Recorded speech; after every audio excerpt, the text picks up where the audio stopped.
So there are many important processes in chemistry that relate directly to environmental studies. And I'm going to talk about today two that are often confused, related specifically to atmospheric chemistry. And these relate to what we call the ozone layer and the greenhouse effect. Now these are two totally separate issues, totally separate processes. They're natural chemical processes or phenomena that actually are very beneficial to life on the surface of this planet. Life as we know it would not be the same without these natural processes. And they're also both things that have been actually impacted and negatively affected by human activity.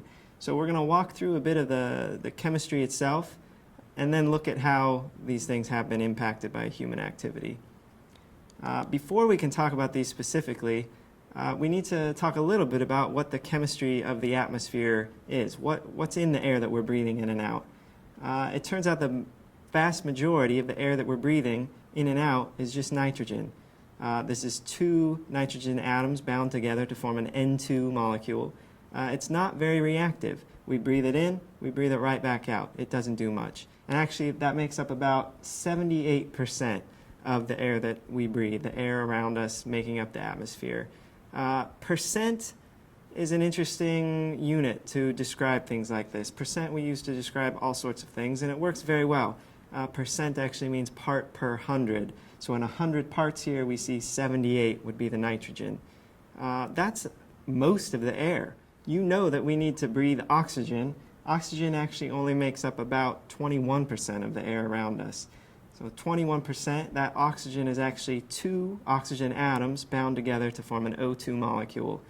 That is somewhat more reactive. We need it for all kinds of metabolic processes. We breathe it in, we breathe back out carbon dioxide. The oxygen is consumed in chemical reactions in our body and produces carbon dioxide. That leaves one part down here. Is that the carbon dioxide? No, actually that one part is almost entirely argon. So 78% nitrogen, 21% oxygen, and almost 1% argon. That doesn't really leave much room for anything else, but there actually are quite a few other chemical compounds in the air around us, including the carbon dioxide that we're talking about. However, this is where percent, or part per 100, shows its limitations. It's not precise enough for us as scientists or even as informed citizens to truly appreciate the complex system that is the atmosphere or atmospheric chemistry. So in order to better describe this, we'll use a different unit called parts per million. Instead of parts per 100, it's exactly like what it sounds. It's a million parts. How many of those are the thing we're talking about? So carbon dioxide, we just mentioned, actually is around 400 parts per million in the atmosphere. How can we visualize that? The parts per 100 was easy to visualize in our head, even without this display here. If you're watching this on your average computer monitor, you've probably got about 2 million pixels on your screen. If we've got 400 parts per million, that means there's about 800 pixels here. That's how much carbon dioxide is in our air. A very, very small fraction. If we go a little bit lower, what else is in our atmosphere? We've got neon. That's about 18 parts per million. We've got helium. That's about 5 parts per million. I don't know if you can even see that. We go a little bit lower to something called methane. Methane, natural gas. It's a carbon atom bound with 4 hydrogen atoms, CH4. That's coming in at only 2 parts per million. I don't know if you can see that. That would be about 4 pixels on an average computer monitor. These are the gases that make up the majority of the air around us. There's other components in there, some slightly more, some slightly less. One other important gas molecule that fluctuates regularly in our atmosphere is water. The rest of these that we've just talked about remain relatively constant. Obviously, if I'm in an enclosed room, I can change the oxygen level and the carbon dioxide level just by respiring. But in an open mixing system, all of these gases remain at relatively constant levels. Carbon dioxide has been on the increase lately, and we'll look at that in a minute. The one that fluctuates regularly is water, and that has to do with local environments, temperature and pressure. We know we're very familiar with all 3 phases of water. We've got liquid water around us most of the time. We put it in the freezer, we get solid ice water. We boil it, we get vaporized gas water or steam. Water exists in the vapor stage without boiling, depending again on the local temperature and pressure. So on average around the world, that's about 4,000 parts per million. That can fluctuate between a cool, high, dry desert, maybe down to as low as 10 parts per million, up to hot, humid, tropical regions where that might be up to 5,000 parts per million. So water fluctuates, and that's important because water, along with methane and carbon dioxide, are what we call greenhouse gases. We're going to come back to that in a minute. But what about ozone? We mentioned the ozone layer. Well, ozone is not even going to appear on this screen. To describe ozone adequately, at least in the region of the atmosphere that we exist, down near the surface of the Earth, the air that we're breathing in, ozone needs to be described in terms of parts per billion. Okay, so percent is parts per hundred. To describe carbon dioxide and methane, these gases, we talk parts per million, while to describe ozone, we need to go down to parts per billion.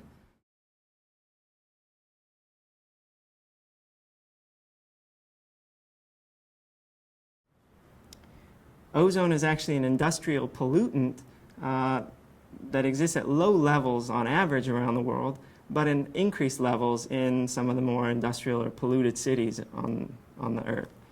For example, Houston, Texas, we might find ozone at around 41 parts per billion.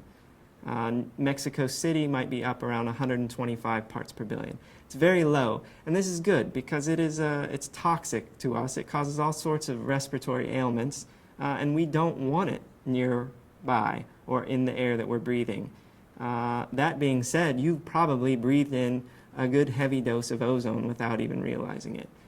If you've ever been around a laser printer or a copy machine and you know it gives off a very distinct smell when it's running, oftentimes we think that's the ink or some other printing process. Actually, that's ozone being created by the operation of the laser itself. That electrical discharge reacts with some of the other gas molecules in that local area and produces ozone. So what is this ozone layer? If ozone is at such a low level around the air we're breathing, where is the ozone layer? Before we can talk about that, before we can really appreciate the ozone layer, we need to understand the energy from the sun. The sun is the major source of energy for this planet, and the energy coming to us in the form of electromagnetic radiation comes primarily along this band of the electromagnetic spectrum. What we're talking about here is the region ranging from low energy infrared radiation up through the visible range, which represents the colors of light that we can actually perceive with our eyes, up through the ultraviolet, which is a higher energy range that's broken into groups of UVA, UVB, and UVC with increasing energy, respectively. UVC, being the most energetic, is actually capable of breaking chemical bonds. So higher energy electromagnetic radiation can break chemical bonds. Lower energy electromagnetic radiation, such as infrared, is not sufficient to break chemical bonds. But we'll see it can interact with chemicals, with molecules, in a very important way. So the ozone layer blocks the highly energetic UVC and UVB portions of the solar energy reaching Earth from the sun. This is very good to us because, again, these are highly energetic rays capable of doing all sorts of biological damage to us, damaging our DNA, causing all sorts of other problems, leading to things like skin cancer. So this is very good. We want this to occur. Chemically, the way this works is, again, remember, there's very little ozone in the atmosphere, at least in the lower regions down where we're breathing. But there is a good amount of oxygen, O2, remember, about 21%. So what happens when that highly energetic UVC radiation reaches the upper regions of the atmosphere, the very top? When it first starts striking oxygen molecules, it's of sufficient energy to break those apart. Okay? The UVB, the UVA, visible, infrared, not energetic enough. But the UVC happens to be. So the UVC is absorbed by these oxygen molecules and they break apart. So now instead of an O2 molecule, I've got two highly reactive oxygen atoms. Well, if one of those oxygen atoms comes over and meets a O2, another O2 molecule, that's where we form ozone. So that's where this ozone layer comes in, because of all that UVC coming from the sun, hitting all of that oxygen present everywhere in the atmosphere, but it hits it first at the upper levels where it's first coming into contact. We create more ozone. Now, how is the UVB filtered out? Well, it turns out the ozone molecule itself has slightly weaker bonds than the O2 oxygen. So that UVB that would not break the O2 bonds is sufficiently energetic to break an O3 ozone bond. So this is what we call an oxygen-ozone cycle, also called a Chapman cycle, named after the scientists who discovered the chemistry involved back in the 1930s. What happens is the ozone is formed, and absorbing a UVB photon breaks apart back into an O2 and an oxygen. These can reform to form ozone and absorb another UVB photon, and so on. This continues indefinitely. So the ozone layer might more appropriately be thought of as the oxygen-ozone cycle region of the atmosphere. These are cycling back and forth. And in the process, we're creating new ozone, we're creating new oxygen. Ozone, oxygen, ozone, oxygen. And throughout that process, we're absorbing, again, all of the UVC energy and the vast majority of the UVB energy from the sun. So the environmental problem with the ozone layer has to do with a specific class of chemical compounds known as chlorofluorocarbons, or CFCs for short. These things are also called freons commonly, and traditionally they've been used in things like refrigerators or air conditioning units, and they were also used as propellants in, say, a can of hairspray or shaving cream. What happens when we spray these things or release them even down low near the surface of the Earth, the air that we're breathing, is eventually these gas molecules, as with any gas molecules, will uniformly distribute throughout the atmosphere. And when they make their way up to the upper regions where the oxygen-ozone cycle is taking place, they can also absorb and react to some of the high-energy radiation from the sun. Much like how an O2 oxygen molecule will absorb a UVC photon and split into the two oxygen atoms, a CFC can absorb some of this and break off a reactive chlorine atom, highly reactive chlorine atom. And that's where the problem starts. The chlorine atom can react with an ozone molecule and essentially interrupt that oxygen-ozone cycle. It will remove ozone from the cycle, thus allowing UVB to pass through and reach the surface of the Earth. So this ozone hole is actually a region where UVC is still being blocked, but the UVB is passing down through to the surface. And again, this is not good for us. UVB is sufficient to damage our DNA, do all sorts of other biological problems. So the problem again starts with this chlorine atom, and it's a bit different from the oxygen-ozone cycle in that the chlorine atom actually serves as what we call a catalyst. Now in chemistry, we know we've got chemical reactions where we might have reactants and products. And usually the products are different from the reactants, meaning all of the products are different from all of the reactants. A catalyst is something that participates in a chemical reaction or a series of chemical reactions and comes out exactly the same at the end as it started in the beginning. And that reactive chlorine atom is just that. What happens is the reactive chlorine atom will react with ozone molecules, will go through a short series of reactions, eventually leading back to O2 oxygen, which is good, and chlorine again.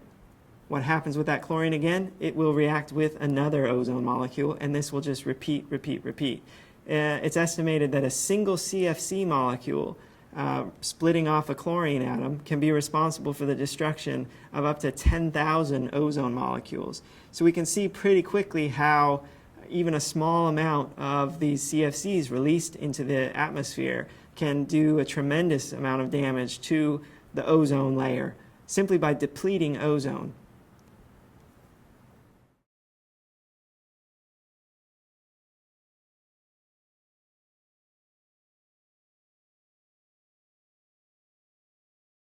Now, you may have never actually been inside of a proper greenhouse, but surely you've experienced the greenhouse effect directly. If you've ever entered into a car that's been sitting in the sun with its windows rolled up for any amount of time, you know it's warmer inside than it is outside.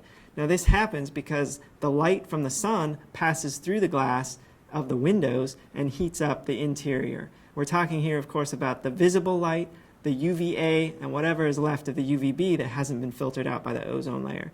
That passes right on through the glass. The glass is transparent for the most part to this energy, and it reaches the interior and it heats up the interior.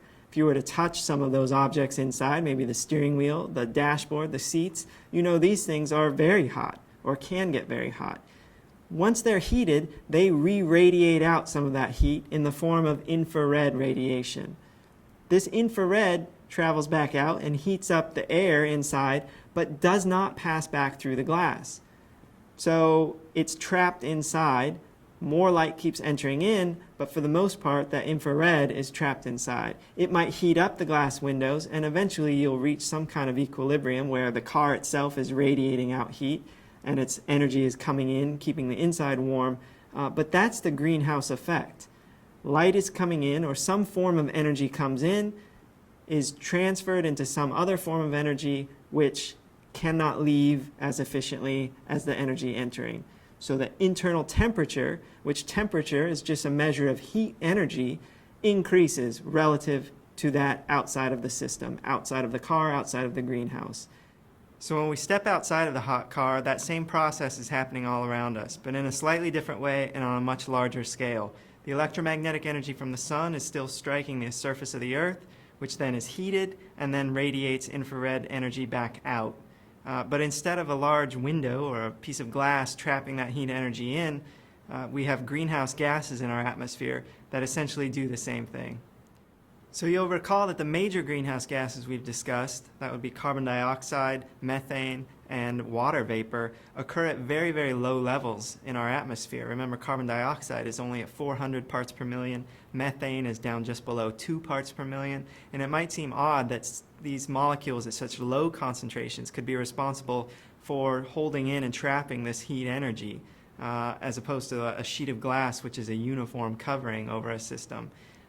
This has to do, the way this works, has to do with molecular vibrations. Okay, all molecules, all matter around us is vibrating at certain frequencies, and that's associated with the presence of any energy. In fact, when we talk about 0 Kelvin or absolute zero, that would be a system where no energy is present and would have the consequence of having no molecular vibrations whatsoever, zero movement. But in a system that does contain energy, such as any system we've ever experienced, there are molecular vibrations going on all of the time. So these greenhouse gases can vibrate in several different ways, including different bends and stretches, and they're all associated with a given frequency in which these vibrations occur. And it just happens that these frequencies specifically match up with the frequencies of this infrared energy that's radiating back out from the heated surface of the planet. So these molecules are out in the atmosphere doing what they're doing. They're vibrating with a certain frequency to begin with, and when the infrared energy associates or comes into contact with these gas molecules, that energy will be absorbed. And it's a different type of absorption than, say, the UVC or the UVB energy absorption that we talked about with the ozone layer. In that case, an electron is itself excited to a higher energy level, which causes the bonds to break, which is what's responsible for, or is the major function of that ozone-oxygen cycle that we talked about that's occurring in the ozone layer. Okay? That's an electron excitation absorbance of energy. With the infrared, it's too low energy to excite an electron, but it happens to be of an equivalent wavelength and an equivalent frequency in order to amplify the vibrations that were already existing in those molecules. Okay? Now, when we say that these vibrations become amplified, what we really mean is that the bends and the stretches that were already occurring become more exaggerated by that infrared radiation. Think of yourself at a dance party where you're already dancing, but then your favorite song comes on and you start kicking it into high gear, you really get into it. It's the same idea with these molecules. Okay? They're vibrating, The infrared energy comes along and just exaggerates their movements.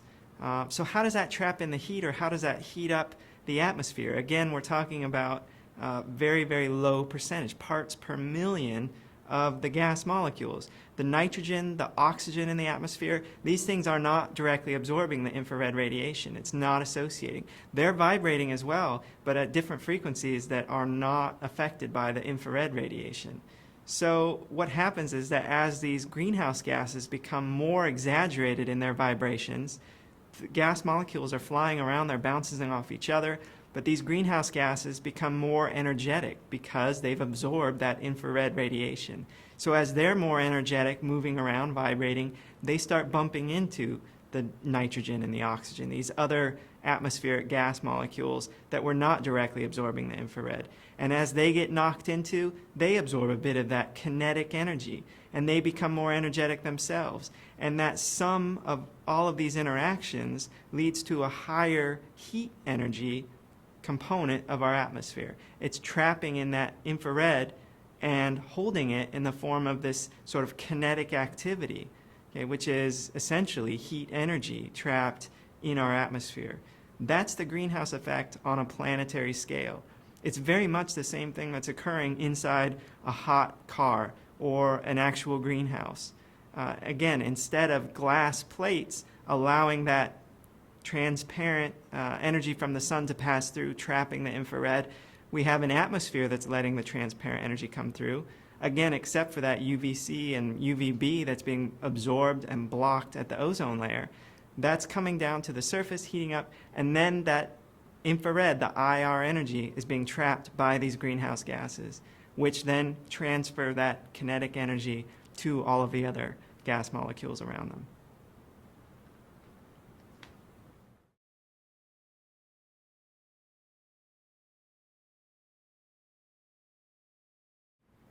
So modern analytical instrumentation allows us to measure all of these different gases in the atmosphere.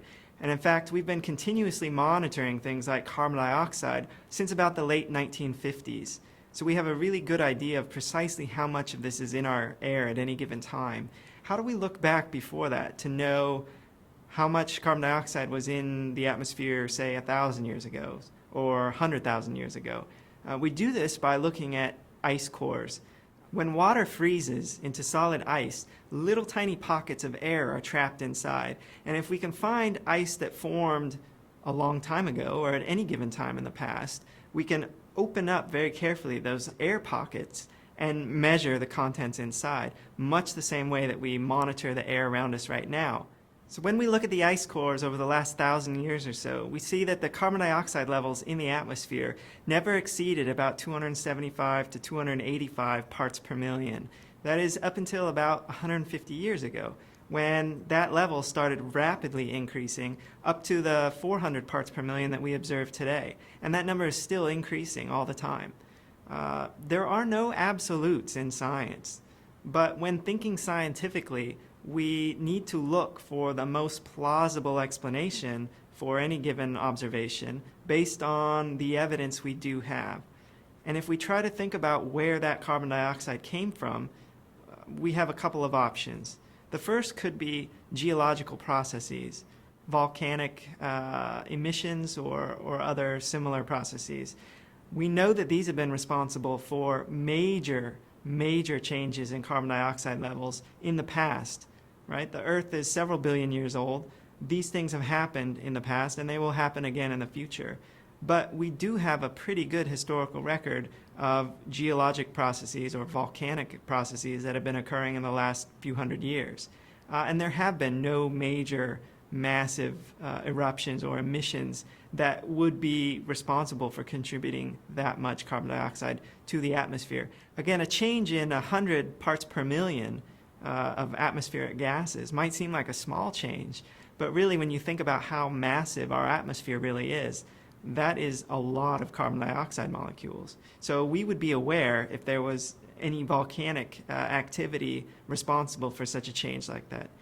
So there really is only one other source for this increased carbon dioxide, and if we think historically to what was happening around 150 years ago, we know that the discovery of oil and the Industrial Revolution that ensued was when humans really first started burning fossil fuels on a massive scale.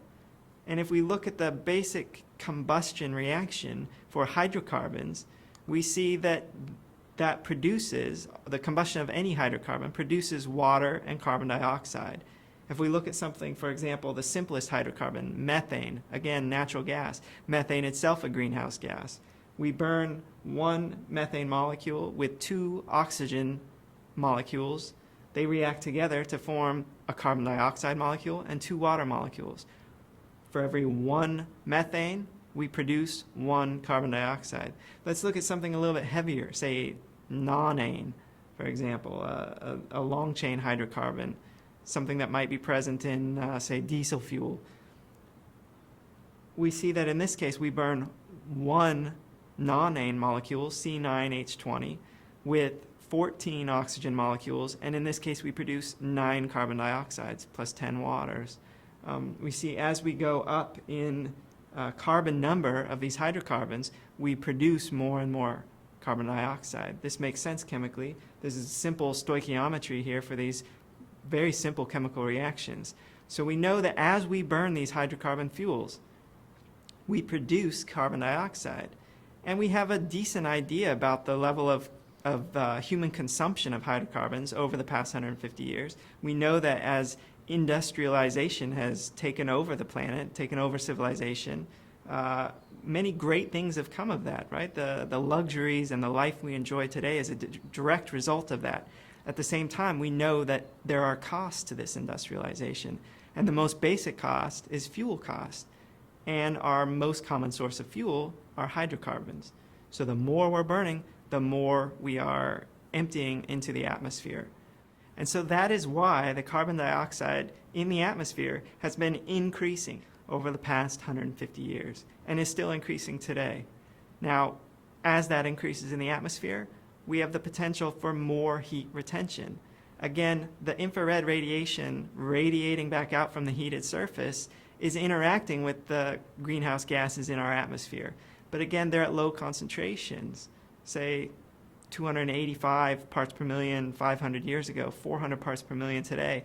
The more of these there are in the atmosphere, again, sort of randomly distributed and uniformly distributed throughout the other gas molecules, the more chance there will be that a photon, an infrared photon, is absorbed by these molecules as opposed to happening to make it all the way through and escaping through the atmosphere. So more heat energy will be trapped and temperatures will increase. Okay, this is the greenhouse effect.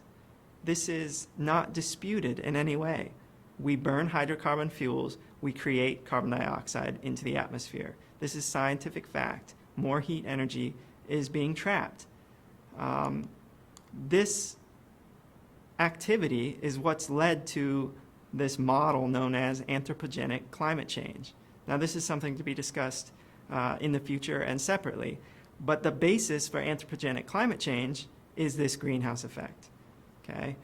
Climate modelers do all sorts of work to predict what the effects of this temperature increase will be. The temperature increase is occurring because the carbon dioxide levels, these greenhouse gases, are increasing in numbers in our atmosphere. So more heat energy is being trapped.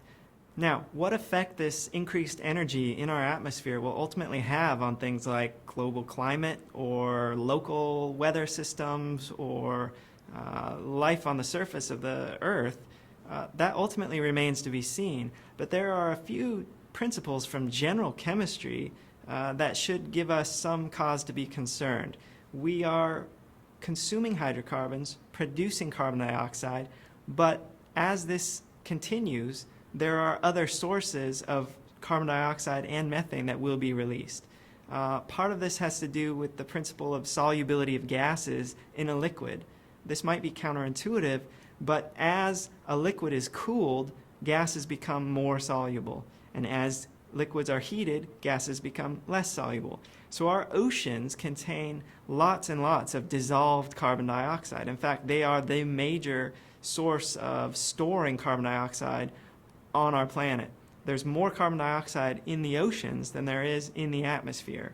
But as the ocean temperatures begin to increase, more of that carbon dioxide will be released into the atmosphere, thus trapping more heat energy, thus increasing the temperature, and thus increasing the temperature of the ocean, releasing more carbon dioxide.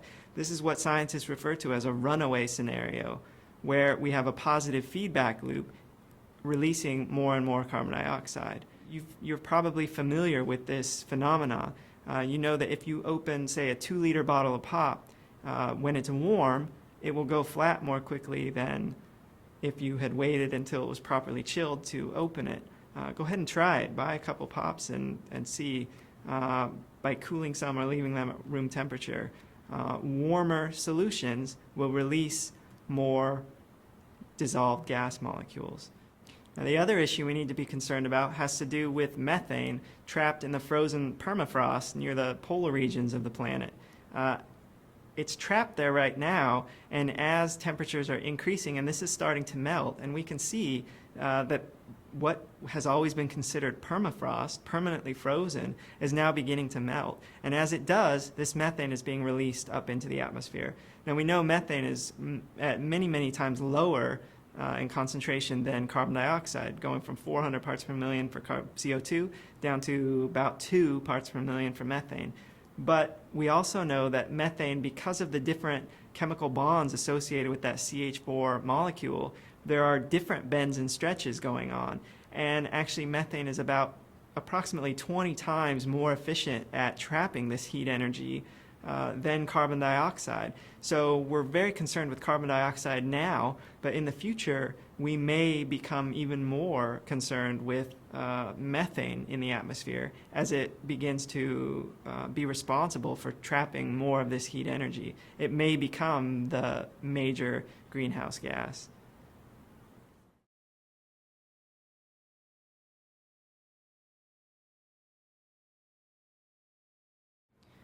Now, in the 1980s, the governments of the world came together to sign an agreement to limit the production and the use of the CFC molecules, causing the depletion of the ozone layer. This is what's known as the Montreal Protocol, and it's seen as one of the major successes in terms of environmental protection in the history of environmental protection.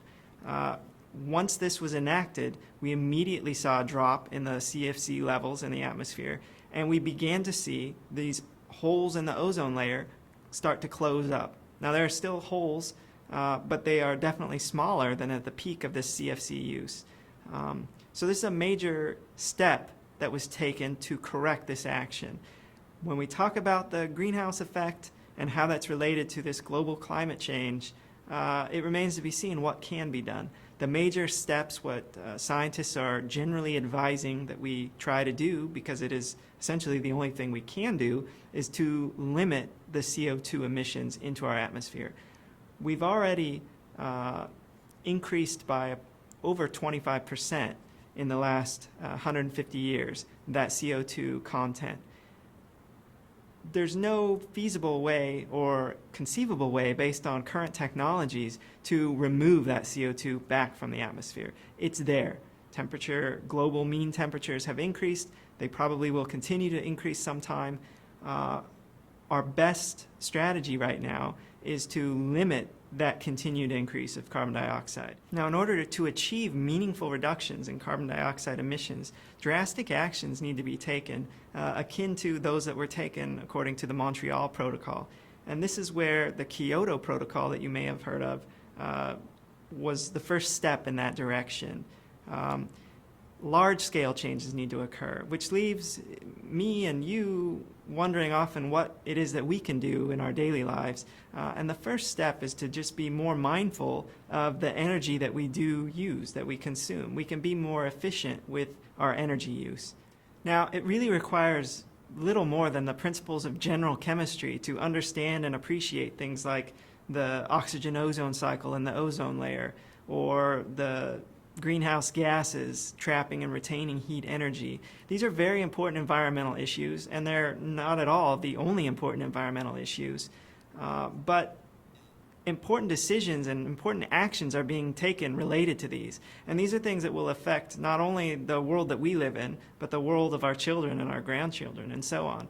So whether you're an environmental studies student or a fine arts major or a business major or even a chemist, it's your duty as a responsible citizen to inform yourselves, to understand what these things are all about, and to keep the decision makers and the policy makers held accountable to make sure that they are taking appropriate action and that this isn't just ignored or played off as bad science.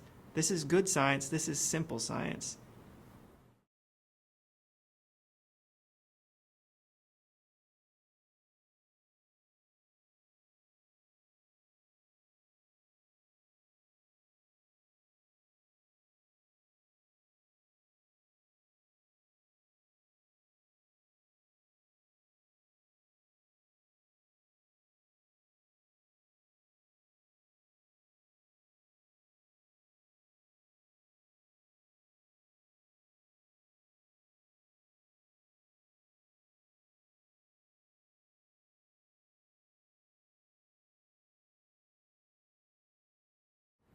Hey, tune in next time when we take a closer look at the chemistry that makes dirty water safe for drinking.